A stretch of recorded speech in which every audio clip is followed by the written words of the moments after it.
All right. Hello, everyone. Welcome to another installment of Bama Bug Fest. We are on day 2, which is very exciting. Today is Into the Spider-Verse, so it's all things spiders. So far today, we've had a drawing lesson from DC Comics artist Sarah Louver, how to draw Spider-Man. And we just had, not too long ago, a conversation between a comic book expert, an arachnologist, and Spider-Man himself. And so if you haven't had a chance to see that yet, go back and check it out. It's all archived on our YouTube channel and various Facebook or YouTube channels and various Facebook pages. But today we're going to talk more about spiders with Dr. John Friel. So let's get this going. Welcome to Bama Bug Fest on the Web, a virtual event dedicated to the fascinating world of insects.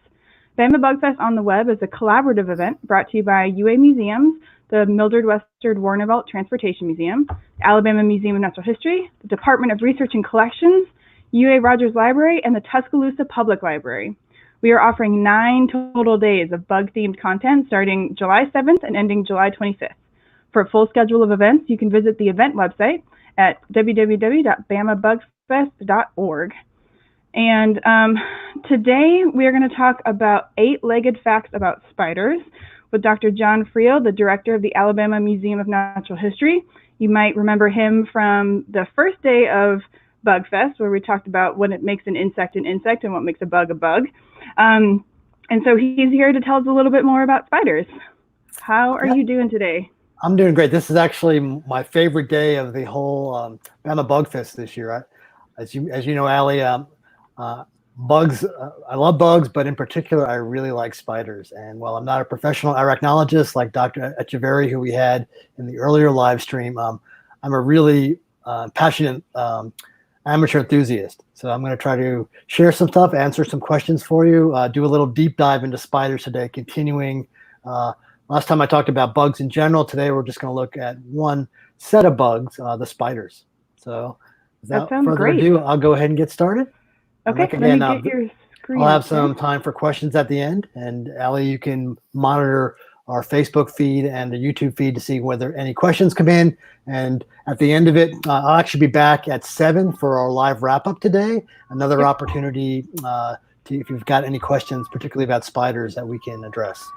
And if we didn't get a chance to get to your question today during our talk, if you watch us a little bit later on, but before the 7 o'clock daily wrap-up, continue to put your questions in the comments because we are collecting them throughout the day to ask our experts at 7. So if you didn't get a chance to talk or ask Dr. Friel here live, don't worry, we'll get a chance again at 7 to ask him live, but then also to collect your questions in the comments. So I'm going to pop out and let you do your thing, and I'll keep monitoring the comments. Thanks, Allie. So no surprise today, we're talking about spiders. So again, it's kind of a pun there, 8-legged facts. If you remember last time we talked about spiders being arachnids, they have 8 legs. So that's where that number comes from.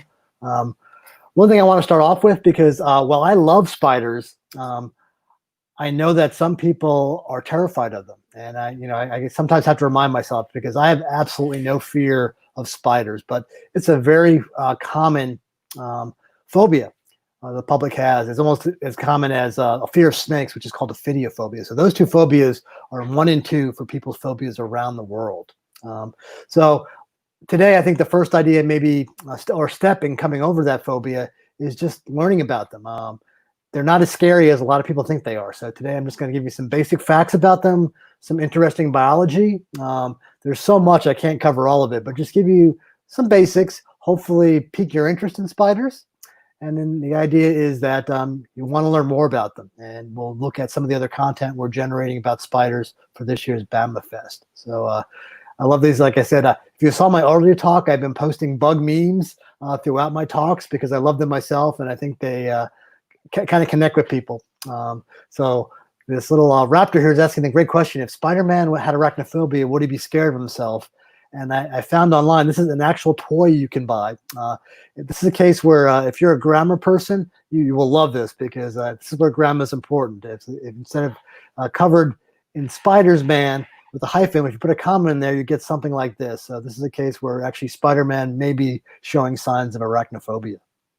But Today, we're not going to be focusing on arachnophobia. I want you to actually become an arachnophile. That's someone who loves spiders. So last time I showed a version of this slide, reminding you that in the big picture of bugs, or arthropods as we call them, things with jointed legs, chitinous exoskeletons, and segmented bodies, are one group called chelicerates. And this includes things like sea spiders, sea scorpions, horseshoe crabs, spiders, which I'm going to be focusing on today, mites, ticks, and true scorpions, and several other groups of organisms.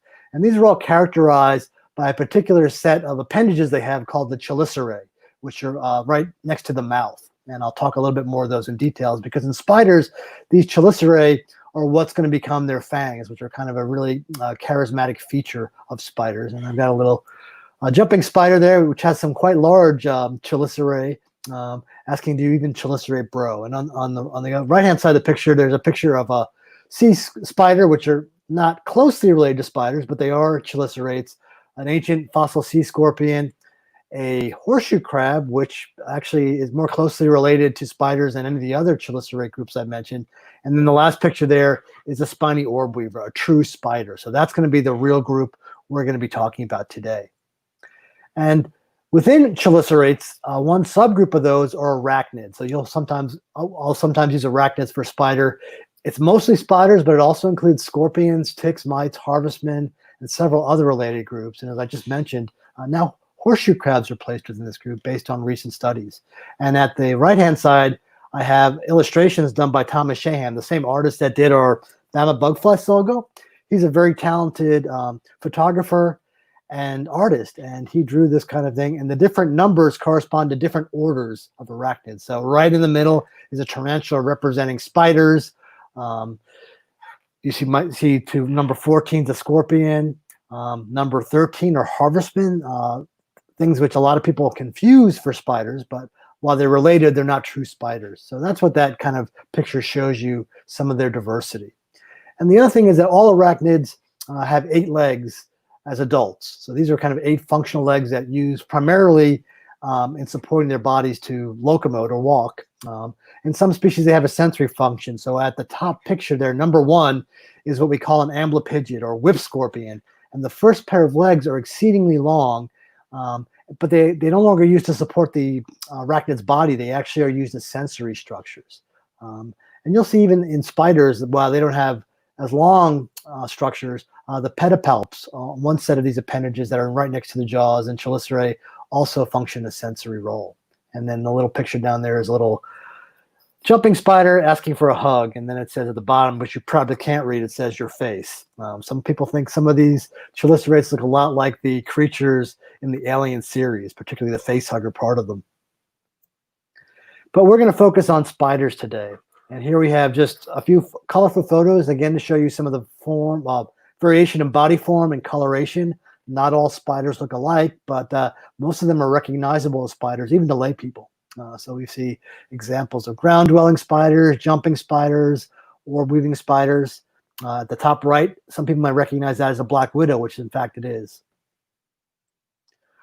One interesting fact, and because this is Bama Bugfest, I always like to pick up kind of local things in Alabama in specific. And just recently I found out that in the state of Alabama, there was a court ruling by the 11th Circuit Court of Appeals that ruled that spiders in a legal sense in Alabama are considered insects. And this is a result of a lawsuit by a homeowner who was suing his homeowner insurance policy company because the house was apparently infested with brown recluse spiders.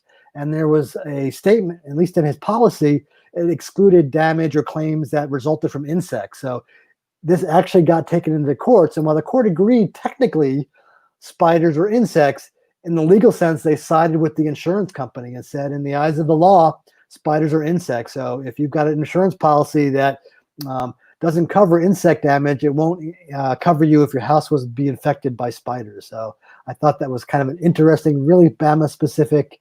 And I created this little meme at the bottom. This is actually an Australian jumping spider called a peacock spider to bring home that point. So I thought that's a really something interesting. I don't know whether there are similar lawsuits in other parts of the U.S. And it only happened back in May of this year. I want to move on to some spider facts. Again, these are things that we'll be touching on. Some of these I'll mention later in my talk. Some of these are things that will come up again in the Spiderly Speaking, the Dr. Ruth segment we have coming up later today. I'll introduce some anatomy that Dr. Ruth, or our version of Dr. Ruth, will be talking about reproduction in spiders and how they use some of these anatomy to do that. So I'll point out some relative things, won't steal too many surprises, but it's again give you some orientation. First of all, spiders are an order of air-living arthropods. We mentioned they all have 8 legs. Chelicerates, which in spiders are modified into the fangs, and these fangs not only are used to bite, but they are used to inject venom. So associated with the fangs, are venom glands. Much like, and if you think of something like a rattlesnake, have a kind of a similar system where the organism bites you, and then it has a hypodermic type fang in which the venom can be injected into its food item or victim. Another thing that spiders have, we've heard a little bit about silk earlier. You'll hear more about silk in the Spiderly Speaking segment. Spiders exude silk. Other arthropods do it, some insects such as silkworm, which are in fact moths. But spiders, most of them have the ability to exude silk, which is a pretty amazing material I'll talk about a little bit later. Something you can immediately notice about insects is they lack antennae. So unlike true insects that have 6 legs and antenna, some of them have wings. Spiders don't have wings. They don't have antenna. Most arthropods, and kind of a neat fact, and this actually came up, Spider-Man learned about this today in our earlier segment, is spiders, well, they have muscles that they can bend their limbs with. So much like you bend your elbow, they have muscles that do that. But to extend their limbs, they actually have to use hydraulic pressure. They don't have antagonistic muscles as most vertebrates do, which is kind of a neat fact. And in some cases, actually gives them the ability. Some of their jumping abilities are in fact due by how quickly they can generate very strong hydrostatic pressures within their bodies that are transferred, at least the energy transferred to their limbs for jumping.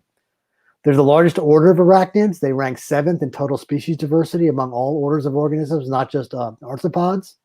They occur worldwide on every continent except today Antarctica, and have established in nearly every habitat. And I got on there with the exception of air and sea, but I want to qualify this. You will learn about this in the Dr. Ruth segment, that some spiders can actually glide and by the wind by using their silk. And then also there are spiders that live right on the water. A lot of fishing spiders are capable of walking on water. And there's actually one species of spider which can spin a web to capture an air bubble and live inside that underwater. So it spends most of its life completely under the surface of the water. Like most things, there are exceptions to some of these general trends, but nonetheless, spiders are everywhere. And I guarantee wherever you're watching this right now, you're probably not more than 1 or 2 meters from a spider. They're probably small. You probably don't know they're there. They may be behind a ceiling tile, underneath a piece of furniture, but they're there nonetheless. There are almost approaching 50,000 described spider species, and plenty more to be discovered. They're being discovered all the time. There are many groups which are understudied. So every day I'm learning about new spider species. And one thing which we can generalize about most spiders is, and this is very different than other arthropod groups like insects, is all but one species of spiders are primarily predators. They hunt other spiders, insects, and animals for food items. The one exception is a jumping spider in Central America that eats little things that plants produce to feed ants. And it eats about 90% of its calories come from these special structures that the plants produce to attract ants. So next we want to move on to anatomy. And again, getting back to the idea that spiders are scary, I like to always start with jumping spiders. So I actually have with me my little Lucas the Spider plushie. And then some of you, if you Google Lucas the Spider, he's got a YouTube channel, a really cute jumping spider that has all these adventures. But in general, most people find jumping spiders pretty cute.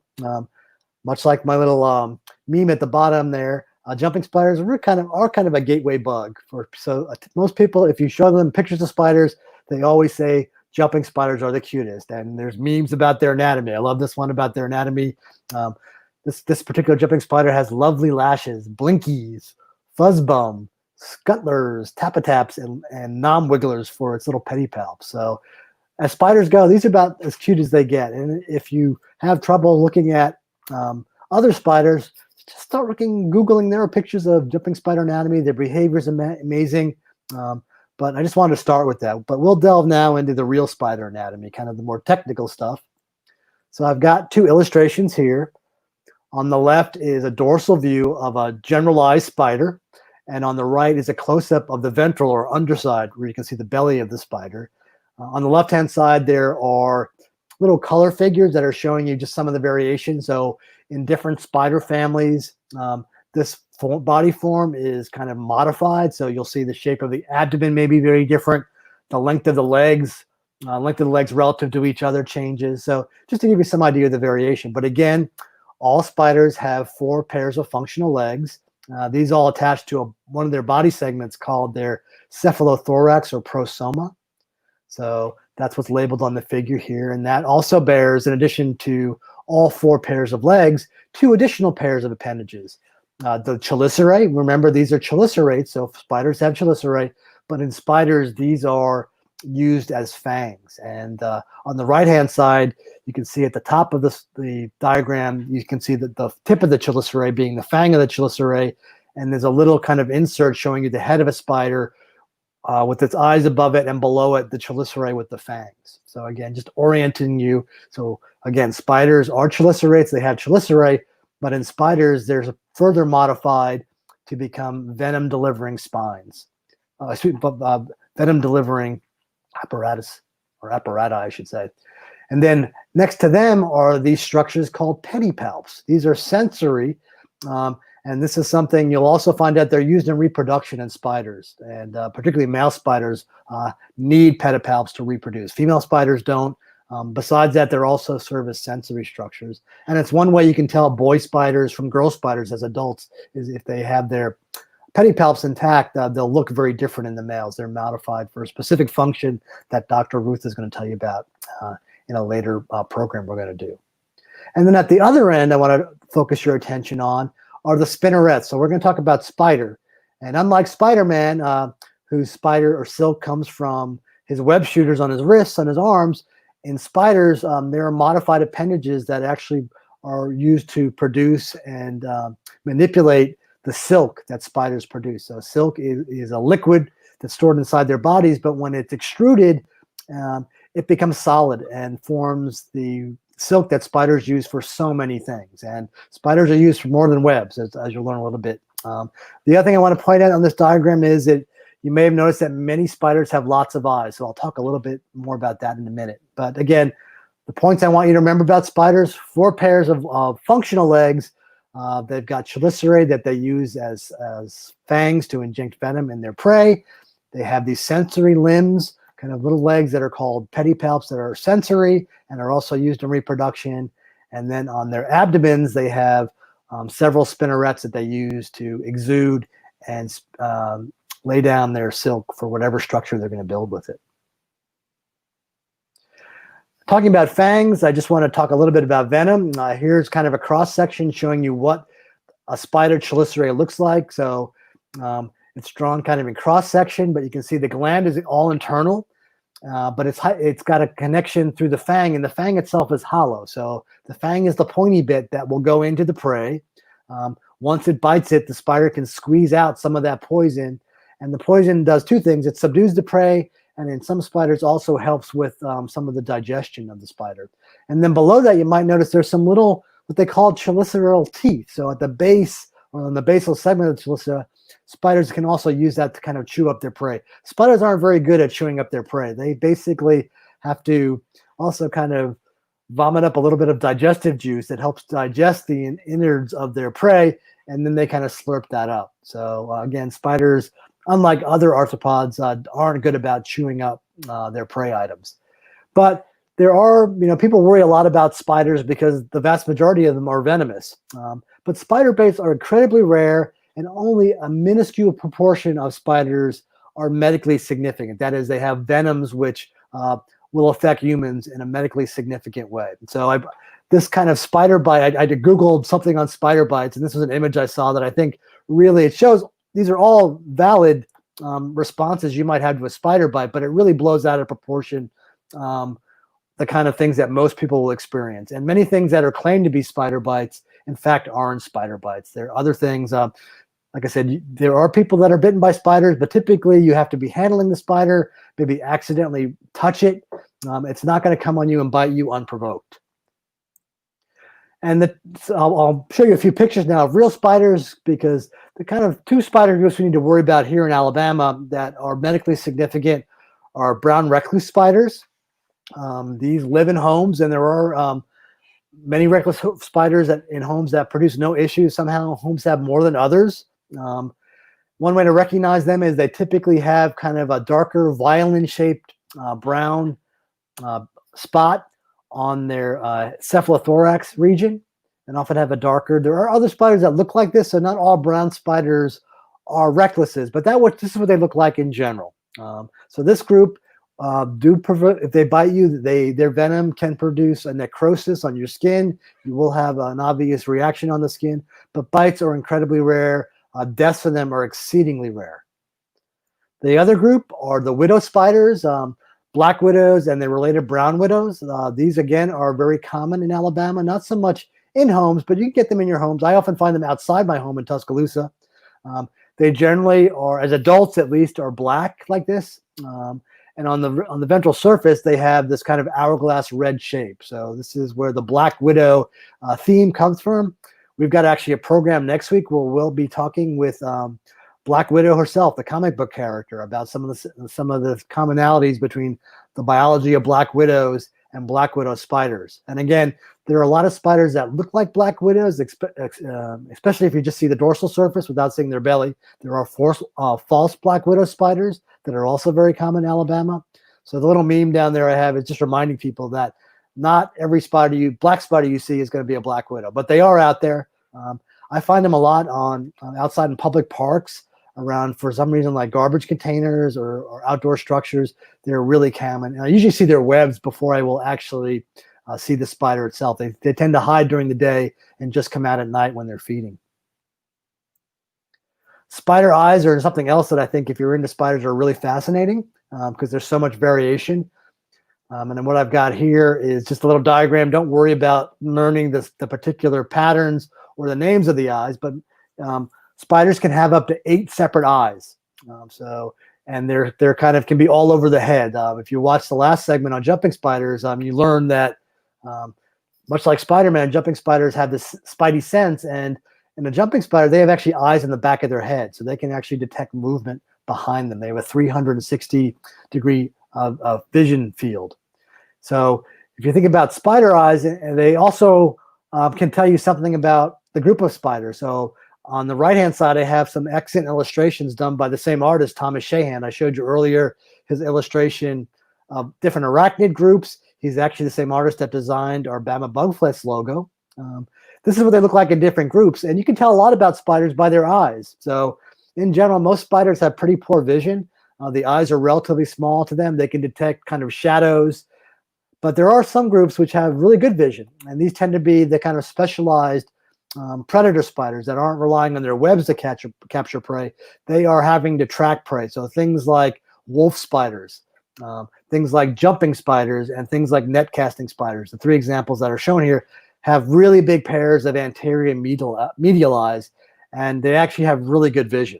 They're able to see their prey, some of them in the dark. The net casting spiders hunt primarily during the dark and have exceedingly good night vision. So it's really fascinating. I often tell people, if you're into spiders, if you walk outside with a flashlight at night and shine it on the ground, sometimes the little shiny things you see are water droplets, but many of those are the eyes of wolf spiders. Wolf spiders, there are literally, I can walk out in my backyard in Tuscaloosa, and there is one about every 6 inches. There's a wolf spider moving around at night. So they're incredibly common in the leaf litter. You don't just walk outside with a flashlight, you can easily find wolf spiders, and it's the eye shine of these big eyes. So again, and I love the little, I found, when I Googled spider eyes, the little meme I came up with is, I guess people like to decorate their faces with their eyes in particular, using mascara and other cosmetics to come up with spider eyes. Silk is another really important spider thing, or spider-specific thing I want to talk about today. There are other arthropods that can produce silk, and we'll actually have some programming later on in our Bama Bug Fest program about the silk that silkworms produce and how it's used for fabric. But today we're just going to talk about the silk for spiders. And again, want to remind you that spider silk is a protein that is actually produced and spun by the spiders. And while all spiders can produce it, they can use it in different ways. Not all of them will build webs. So many do build webs. Many that don't build webs will actually build little nests and cocoons to hide in for themselves or to protect their young, the eggs or the young.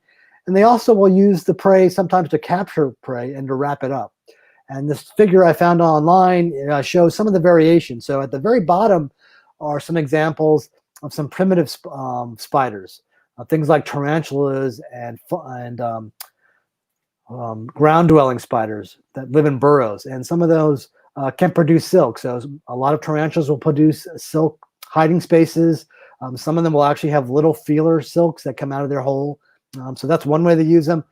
Many spiders, probably most people have an experience with spider webs. So a lot of, there are things officially called orb weavers that build these really beautiful typical spider webs. Other spiders are called cobweb weavers. Black widows are a member of this group. A lot of common house spiders. Their webs are all messy. They're really not designed to be aesthetically pleasing like the orb web weavers are. Other spiders, examples here I mentioned about net casting spiders. So Dinopus, the spider up there is holding a little web between his feet. And the top right portion of this is, they actually do that. They spin a little web and then they actually use their legs to throw that little net they've cast on top of their prey item. There's another neat example. They're bolus spiders. So that Mastophora is the scientific name, kind of the top middle of this tree. It's holding a little single thread, and at the bottom of it is a sticky spot. These spiders hunt moths at night, and they produce pheromones to attract male moths, and they swing a little sticky glob at the end of a web, and when male spiders come close, they actually snag them with that little sticky web. So spiders are just amazing the way that they use this in so many different ways. And like I said, they use it besides catching prey. I mentioned they'll use it to actually move through air. And I know in Dr. Ruth's presentation, she'll actually show you some videos of how spiders do that. So I don't want to steal that little bit. But again, thinking about why silk is important to spiders and something that I want you to associate with why spiders are cool. A lot of you, I also want to give you your appreciation for the diversity of spiders. There's a great online gallery. I've got the URL up there. It was on AL.com, which is a newspaper in Alabama here. And it uses photographs from a professor that's retired, I believe, from Birmingham Southern University. And they have about 60 different spiders that you can see. And I'll show you some examples of those. But it's a great place to go. I'm not going to show you all 60 today. I just pulled out some examples of kind of more common spiders you might see out and about. This time of year, we're getting into peak spider season here in Alabama. And I know when I go outside, I sometimes walk into spider webs. I'm always looking for spiders actively. But even if you're not, you may encounter spiders if you're out walking your neighborhood. Often spider webs, particularly when they're moist, they've got dust on them, are visible. So I like to go out early in the morning, and sometimes you can spot spider webs sparkling with a little bit of dew that's on them. It's a great way to find the webs. Some cool spiders. I think it's cool. We've got a spider here. It's a trapdoor spider. So this is a primitive spider that lives in a burrow, named for the musician Neil Young. This was actually described about a decade ago. It's actually found primarily in Alabama as well. It does get into Florida as well, but I thought that's kind of neat. There are lots of bugs that are named for famous people, lots of things that are named for musical artists, performers, but we've got our own Neil Young trapdoor spider right here in Alabama. This is something I haven't seen yet. It's on my wish list. It's called the ravine trapdoor spider. It's kind of related to the earlier spider. It's a more primitive spider that lives in a burrow. And these spiders have a really unusual abdomen, which is, they actually it's hardened, and they kind of block their hole with it. So if they get disturbed, they crawl back in head first and use this burrow. It's like a perfect plug to protect them and protect predators from getting into their burrows. And we've got a few species in the southeastern U.S. I think we've got 2 in Alabama. There's some related species in China. And sometimes you'll see this will pop up in memes. And one of them, I've seen ones that people have taken the abdomen and made it look like a Mayan calendar. My personal favorite one is ones where they make it look like an Oreo cookie. So I've got a little meme there, like, who wants some Oreos, where someone's photoshopped the actual posterior of one of these ravine trapdoor spiders. And someone actually, I created this meme yesterday, and someone created a counter meme within 5 minutes that said, I don't even want to know what's in the middle of that. So I think that's a great way to remember this, but it's something on my wish list. And these tend to live, as the name implies, along ravines near bodies of water, but they hide, their burrows are hidden. They've got a little trap door.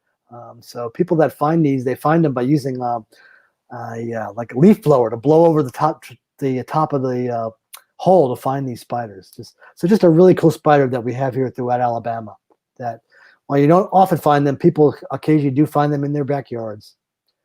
Here's a spider I mentioned in my earlier talk. When I talked about crustaceans, I mentioned isopods, in particular terrestrial isopods like roly-polies. And there is actually an introduced species. This is a European species of spider, which gets into Alabama and has really big fangs that can actually pierce the body armor of our roly-polies. So we have something called the woodlouse spider, and there's a picture of one with his jaws. You can see how pointy they are, and then one of the prey that it goes after are roly-polies that we have here everywhere. There are spiders that can walk on water. Here's a common water spider, a fishing spider that this one is particularly associated with water. I've seen them right here on the UA campus at the Marsh Spring pond we have here. Here's a wolf spider. These are, again, really common. This reminds me that a lot of spiders are really good parents. Wolf spiders in particular, the females will carry their eggs in a little silken purse they make, and they carry it attached to their spinnerets. And after the spiders hatch out, the little spiderlings will actually crawl on the back of the mother. Here's one I photographed on my front porch last year. So this is a female wolf spider, and all the little things on her back, I don't know if you can see the detail, the lighter spots are the abdomen, the darker things are the legs of all her little baby spiderlings. So they will stay with mama until their first molt, and then they disperse. So again, spiders do all kinds of really interesting paternal behaviors. So they're actually really good parents as well. Other kind of big spiders you might see, there are a couple of two yellow and black ones that come to mind. One is a big orb web weaver, where you tend to get these a little bit later in the year. They're big enough where you see them later in the year. These get maybe about 3 or 4 inches long. And we also have a same family, these golden silk spiders, sometimes called banana spiders. And these ones get bigger, and they have, as the name implies, their webs, if you notice, actually had golden silk. So you can always tell that if you look at the web closely, you can always distinguish a black yellow garden spider from a golden silk spider by actually looking at the silk. The silk of the golden silk spider will actually be golden. And there are actually people in other parts of the world harvest this silk to produce fabric. And you can, if you Google spider silk clothing, you'll see it, and it's almost always yellow because it's from a related species that produces golden silk. Jumping spiders are really cool spiders. They're some of my favorite. I mentioned they're kind of the gateway bug if you want to get into bugs. We have a species here in Alabama that is green, called the magnolia green jumper. I find these all the time, particularly on the underside of holly leaves. There are even some jumping spiders that mimic ants. This is actually a jumping spider, not an ant. They actually have body forms. This is a really common strategy that some jumping spiders adopt to mimic ants, because there are things that don't want to mess with ants, and some of them actually prey on ants. So it's a way to kind of sneak up on their potential prey. And then the last couple of things I'm going to show you are common spiders you'll get in your house. I guarantee almost everyone has these in their home or business place. These are all over my house. I find them all the time inside, under pieces of furniture, the common house spider. And this is a close relative of black widows. It's the same family, but it's completely harmless. Cellar spiders are another one. These tend to have much longer legs. I have these. I tend to get these more in my garage and workshop areas than in my home, but they get in there as well. They're sometimes confused with and called daddy longlegs, but they're not related to what I think of daddy longlegs, which are harvestmen, a related group of arachnids that are not true spiders. Another thing is the common house spider. Sometimes people mistake these, particularly the males, for brown recluse spiders. The females tend to be very dark with these kind of white bases to their legs. Males are a little bit browner and thinner. So this is something, a good example where you might confuse a harmless species with a black widow that you might be concerned about. And then another spider are spitting spiders. These are really cool. These actually can spit sticky venom at their prey. Another example, this one is a female actually carrying her eggs. So in this group, the female carries the eggs not with her spinnerets, but carries them in her mouth. So another great example of a really cool spider, some cool biology. It's just this is just the tip of the iceberg on spider diversity, but I just want to give you a sense. Check out that gallery for some more examples, and there's lots of really good online resources you can learn more about spiders and well that you can find through our resource guide through the bamabug.org's website. Again, I want to put a plug in for our sticker giveaway. Again, if you might have guessed, I love bug artwork, memes, jokes, photos. If you post them on social media with the hashtag BamaBugFest before July 25th, I'm going to be going through all our social media channels weekly, and I'm going to reward the things I like most with free stickers. So we've got 2 designs, the Thomas Shahan design with the giant stag beetle on it, and then a design by Dr. Echeverry, who participated in our live stream with Spider-Man, and then will participate next week in our live stream with Black Widow. You can get a chance to win those as well.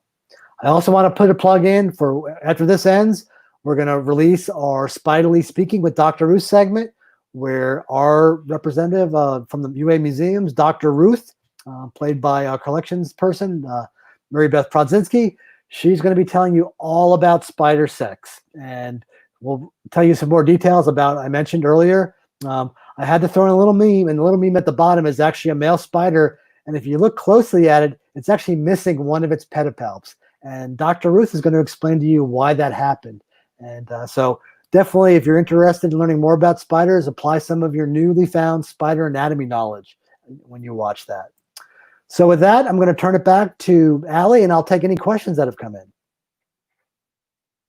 Excellent. So that was wonderful. I found out lots of new things about spiders and then got reminded about some of the reasons why I personally love spiders quite a bit. Thank you. But we have had more comments and questions at the moment. When you were talking about the golden silk spider, somebody chimed in and said that they love these ones. So that's exactly. I don't think I've ever seen one. Yeah, you can see them at the UA Arboretum. I've been out there recently. Last year, there were several. I tend to notice them late in the summer, early fall. Like Alana said, some spiders are they're out there. They're just small, and they're going to continue to grow. But I think last year, I remember several of the trails at the Arboretum. They were right across. So you couldn't miss them. So there was someone that had the question, though, that was wondering if you would have a link to the slides later. Is that something? Sure. Could we share your slides with everyone? Sure. I think some of those great anatomy pictures that you had and a few of the other ones would be great to see up close. Okay, I'll try to do that. Yeah, maybe what I can do is, we can definitely edit their webpage. I can make some of the PowerPoint presentations I do available. I'd like to go back. I mean, a lot of them, because I was putting together, I haven't given full credit to everything, so I may wait to try to dig up so I can give people proper credit for their photos and illustrations. Try to plug people, particularly if they've helped us out with the Bama Buck, like Thomas Shahan, who did our logo, Dr. Echeverry, who participated in it. But and we've got, we have on staff the Abbotts, who are amazing photographers, and I'm sure they've got great photos of spiders as well. Yeah, we'll see a little bit from them throughout BugFest. So some of their photographs will show up. I don't know if they're going to be spider ones, though, but they will show up.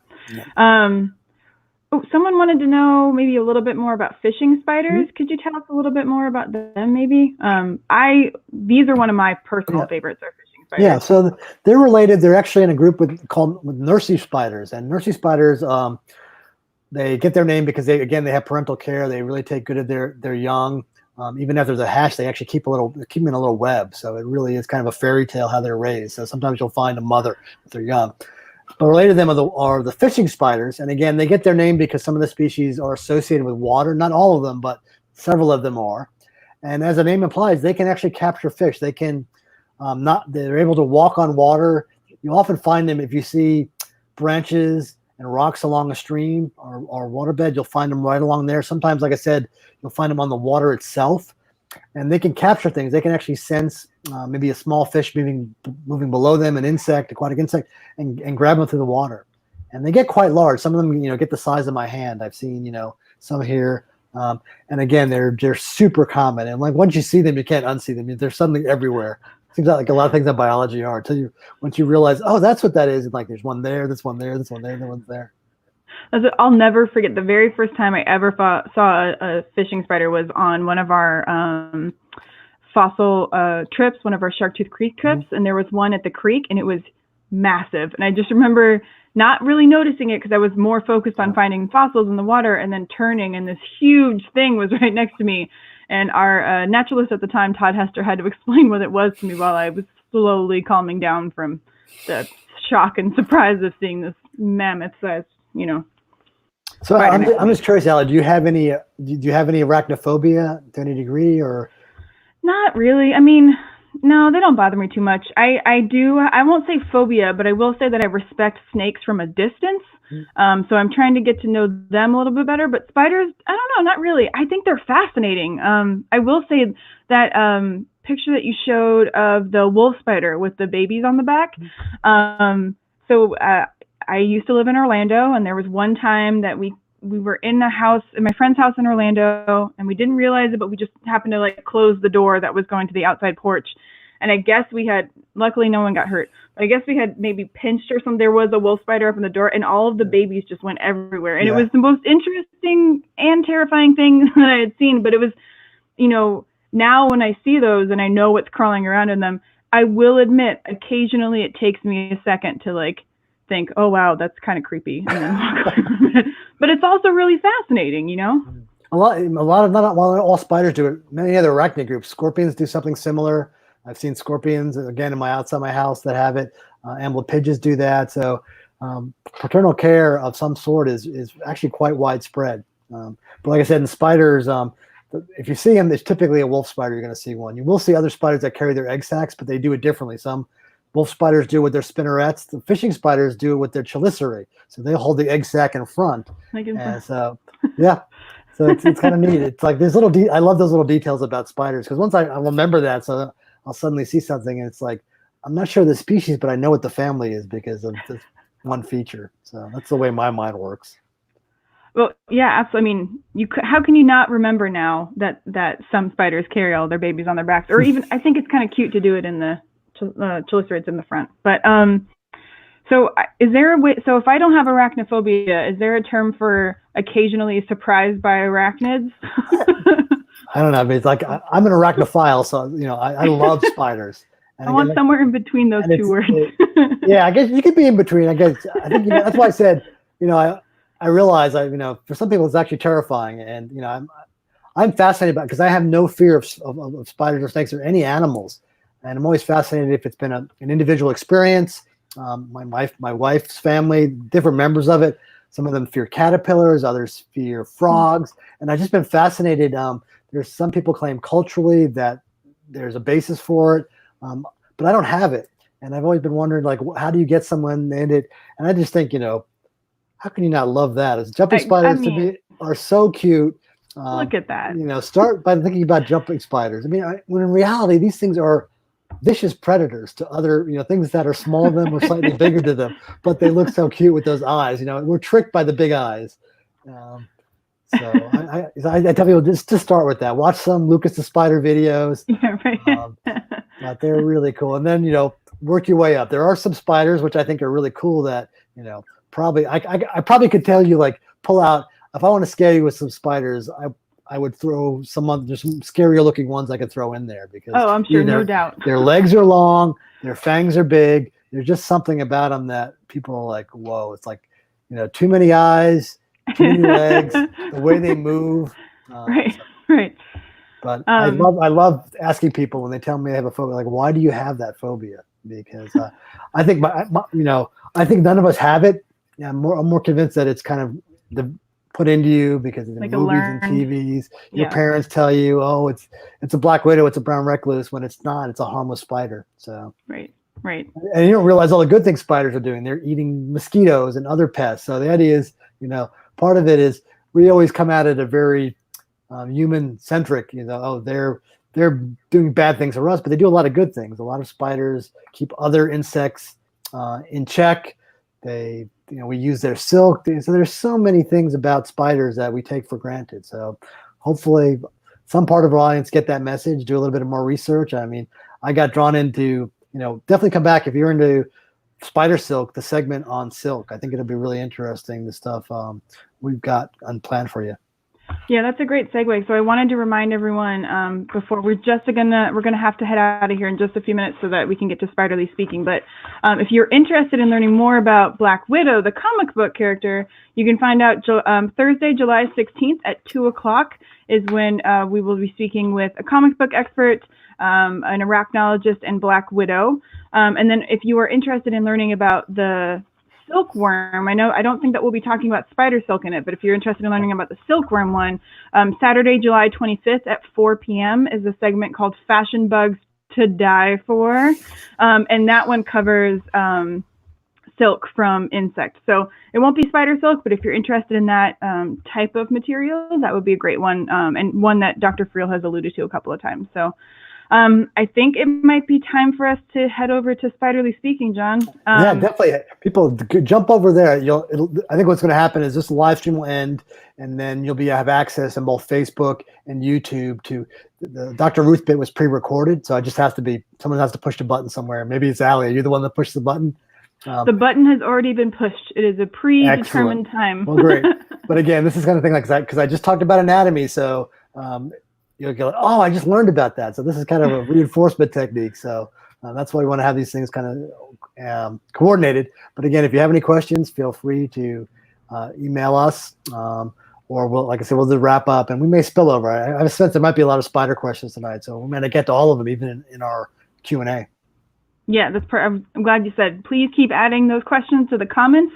Wherever you are accessing this video right now, we are paying attention to the comment section. So if you have any other further questions this afternoon, while you're doing stuff and just a spider question pops in your head, you can either put them in the comments in the video that you're watching, or you can join us at 7 and ask live to Dr. Friel and our other experts that'll be joining us then. But for right now, spin your web and stick around for Spiderly Speaking with Dr. Ruth, a video that will be posted in about a minute, actually.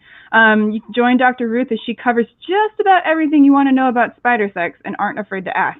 And if that isn't a draw for something, I don't know what is. So thank you again for joining us for Bama Bug Fest on the web.